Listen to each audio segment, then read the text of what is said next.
Doctor पैसे लेकर के चला गया और सेठ ने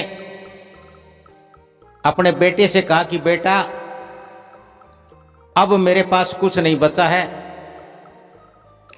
अंतिम पूंजी जो मकान बचा हुआ था वो बेच करके मैंने दे दी है। तो वो लड़का एक हंसी हंसा और ऐसी हंसी कि उस हंसी को सुनकर के सेठ डर गया, सहम गया, भयभीत हो गया और सेठ को कुछ याद आने लगा। हंसते हंसते उस किशोर ने सेठ जी से कहा, जो कल तक उसे बापू कहता था और आज कहा कि क्यों लाला, और ऐसी आवाज सुनते ही सेठ एकदम भयभीत हो गया, डर गया और सेठ को लगा कि यह आवाज जानी पहचानी आवाज है, हो ना हो यह आवाज तो उस नौकर की, उस किशोर की है जिसे तूने मरवाया था। सेठ ऐसा सोच ही रहा था तो लड़के ने फिर कहा, लाला कुछ समझ में आया?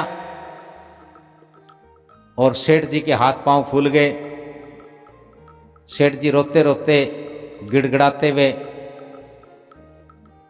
अपने बेटे के पैरों में पड़ गया और कहने लगा कि बेटा, तू कौन है और मामला क्या है? तो वो बेटा कहने लगा कि लाला जी, मैं वही किशोर हूं जिसे तूने शिठानी के कहने पर 10% हिस्सा दिया, और जब मेरे हिस्सा देने की बात आई तो तू मेरे घर पैसे भेजता रहा, संदेशे भेजता रहा, मेरे घर पैसा भेजता रहा और संदेशा भेजता रहा।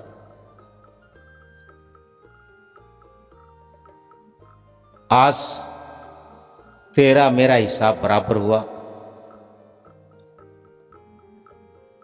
तो सेठ बड़ा रोया, गिड़गिड़ाया, कहने लगा कि बेटा, जो कुछ हुआ सो हुआ, मुझे माफ कर दे, मैं आगे नहीं कहता। नहीं, जो किया है उसकी तो सजा निश्चित है ना, और मैं कौन हूं, मेरे हाथ में क्या है, यह सब तो विधि का विधान है।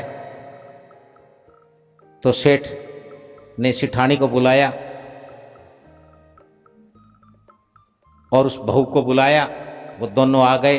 सेठ ने पूरी बात बताई कि शिठानी, ये तो हमारे बेटे के रूप में वो किशोर है जिसके साथ हमने धोखा किया था, जिसके साथ हमने फरेब किया और पैसे के लालच में उसे मरवा दिया। तो सेठ की शिठानी कहने लगी कि बेटा, हमसे बहुत गलती हुई, मुझे माफ़ कर दे, हमें माफ़ कर दे। तो लड़के ने कहा कि नहीं शिठानी, अब माफ़ी का कोई समय नहीं बचा है, बहुत देर हो चुकी है। तो लड़के की बहू कहने लगी, कहते जी आपने माँ बाप से तो हिसाब कर लिया, मेरा क्या कसूर है? तो उस लड़के ने कहा कि तू वो डॉक्टर है जिसने मुझे जहर का इंजेक्शन लगाया था।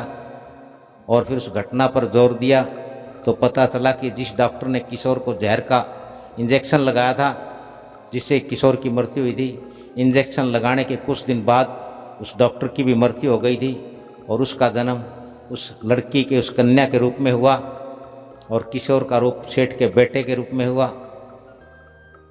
किशोर का जन्म सेठ के बेटे के रूप में, और ये संयोग बना। तो वह किशोर कहने लगा अपनी पत्नी रूपी उस डॉक्टर से कि डॉक्टर, जिस प्रकार से तूने मेरी उम्र नहीं हुई थी मुझे मार दिया, मेरे माँ बाप को जिस प्रकार से, मेरे भाई बहनों को रोता बिलखता तड़फता तूने छोड़ा है इस सेठ के कहने से, अब पूरी जिंदगी तू भी यूं ही रो विधवा के रूप में। क्योंकि उस वक्त, उस समय विधवा विवाह का कोई चलन प्रचलन नहीं था। तो सभी से आप मेरी विनती है, पाप ना करें, लोभ के कारण, लालच के कारण हम पाप करते हैं। लोभ लालच पाप होता है जिससे हम कुछ लाभ पाना चाहते हैं। न जाने लाभ मिलेगा कि नहीं मिलेगा, पूरा होता है कि नहीं होता है, लेकिन जब लोभ और लालच का पाप जब फलता है, क्योंकि जब मनुष्य लोभ करता है, लालच करता है, पाप करता है, तो उस वक्त ये पाप मनुष्य को छलता है। लेकिन जब ये फलता है तो फिर मनुष्य के पास इस फलने को भरने के अलावा, भोगने और भुगतने के अलावा और कोई मार्ग, कोई रास्ता नहीं बचता। ये भोगना ही पड़ता है, भुगतना ही पड़ता है। इसलिए पाप से बचें। लाभ होना चाहिए, सही होना चाहिए, शुद्ध होना चाहिए, अपने हक का होना चाहिए। लोभ अधिक करने का होना चाहिए, लेकिन अधिक पाने का कभी नहीं होना चाहिए। इस कहानी से निश्चय हमें सीख लेनी चाहिए। और जो बड़े हैं, बुजुर्ग हैं, माता पिता हैं, अपने बच्चों को ये कहानी अवश्य बताएं, सुनाएं कि कभी भी जीवन में अनावश्यक लोभ ना करे, लालच ना करे, लालच का पाप ना करे।